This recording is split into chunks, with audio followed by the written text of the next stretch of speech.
श्रीभगवानुवाच भूय एव महाबाहो शृणु मे परमं वचः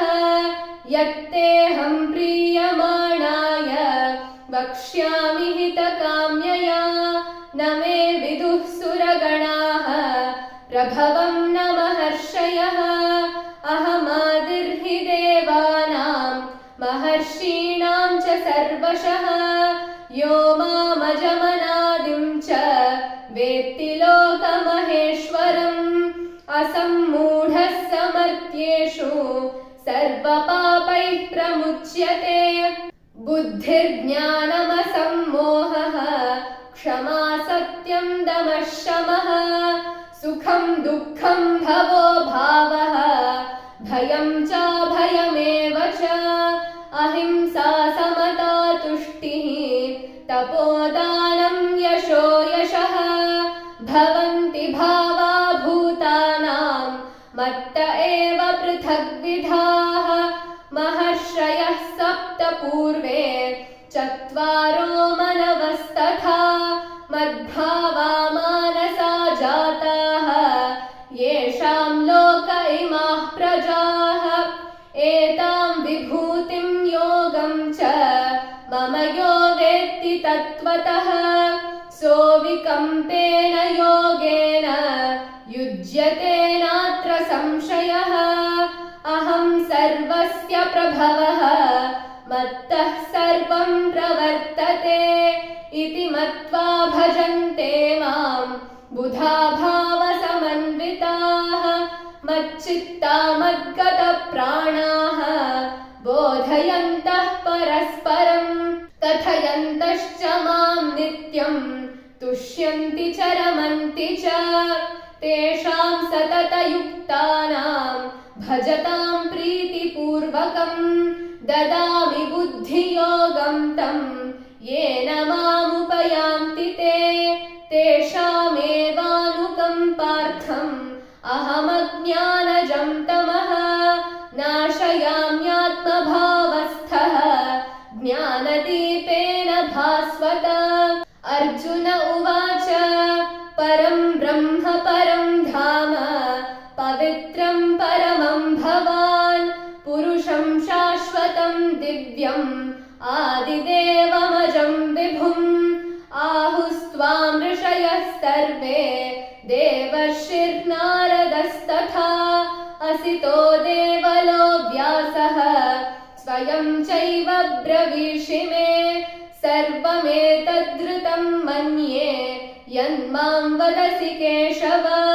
न हि ते भगवन् व्यक्तिं विदुर्देवानदानवाः स्वयमेवात्मनात्मानं वेत्थत्वं पुरुषोत्तम भूतभावन भूतेश देवदेव जगत्पते वक्तुमर्हस्य शेषेण दिव्या ह्यात्मविभूतयः याभिर्विभूतिभिर्लोकान् इमां स्वं व्याप्य तिष्ठसि कथं विद्यामहं योगिन् त्वां सदा परिचिन्तयन् केषु केषु च भावेषु चिन्त्योऽसि भगवन्मया विस्तरेणात्मनो योगं विभूतिं च जनार्दन भूयः कथय तृप्तिर्हि शृण्वतो नास्ति मे मृतम् श्रीभगवानुवाच हन्त ते कथयिष्यामि दिव्या ह्यात्मविभूतयः प्राधान्यतः कुरु श्रेष्ठ नास्त्यन्तो विस्तरस्य मे अहमात्मा गुडाकेश सर्वभूताश्रयस्थितः अहमादिश्च मध्यं च भूतानामन्त एव च आदित्यानामहं विष्णुः ज्योतिषां रविरंशुमान् मरीचिर्मरुतामस्मि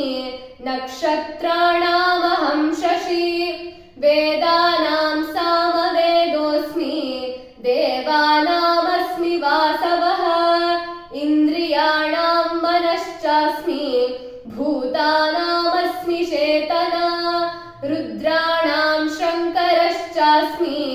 वित्तेषो यक्षरक्षसां वसूनां पावकश्चास्मि मेरुः शिखरिणामहम्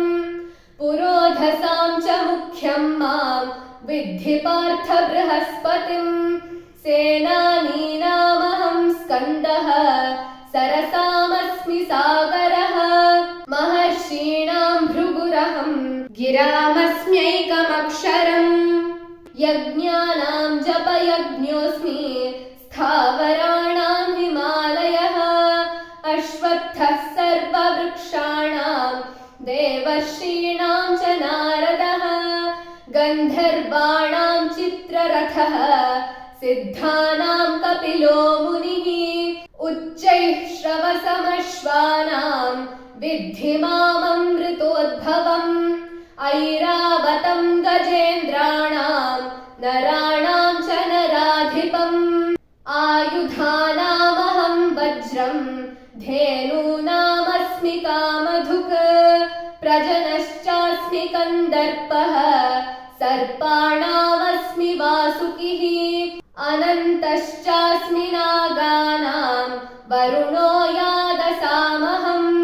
पितॄणामर्यमा चास्मि यमः संयमतामहम् प्रह्लादश्चास्मि दैत्यानां कालः कलयतामहम् मृगाणां च मृगेन्द्रोऽहम् वैनतेयश्च पक्षिणां पवनः पवतामस्मि रामः शस्त्रभृतामहम् झषाणां मकरश्चास्मि स्रोतसामस्मि जाह्नवी सर्गाणामादिरन्तश्च मध्यं चैवाहमर्जुन अध्यात्मविद्याविद्यानां वादः प्रवदतामहम् अक्षराणामकारोऽस्मि द्वन्द्वः सामासिकस्य च अहमेवाक्षयः कालः धाताहं विश्वतोमुखः मृत्युः सर्वहरश्चाहम्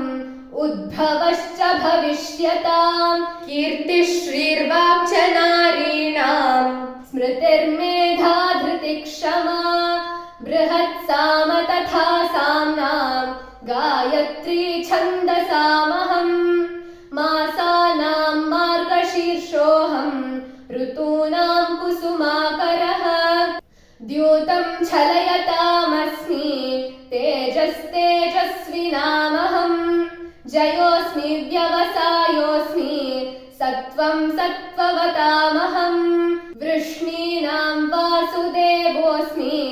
पाण्डवानां धनञ्जयः मुनीनामप्यहं व्यासः कवीनामुशना कविः दण्डो दमयतामस्मि नीतिरस्मि जिगीषतां मौनं चैवास्मि गुह्यानां ज्ञानं ज्ञानवतामहम् यच्चापि सर्वभूतानां बीजं तदहमर्जुन न तदस्ति विना यत् स्यात् मया भूतं चराचरम्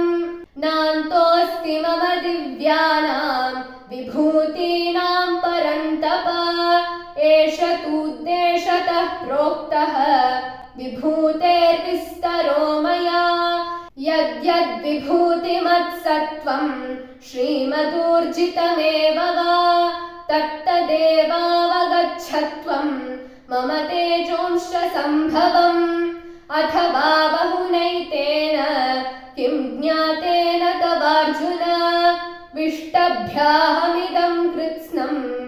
एकांशेन स्थितो जगत् ॐ तत्सत् इति श्रीमद्भगवद्गीतासु उपनिषत्सु ब्रह्मविद्यायां योगशास्त्रे श्रीकृष्णार्जुनसंवादे विभूतियोगो नाम 10मोऽध्यायः।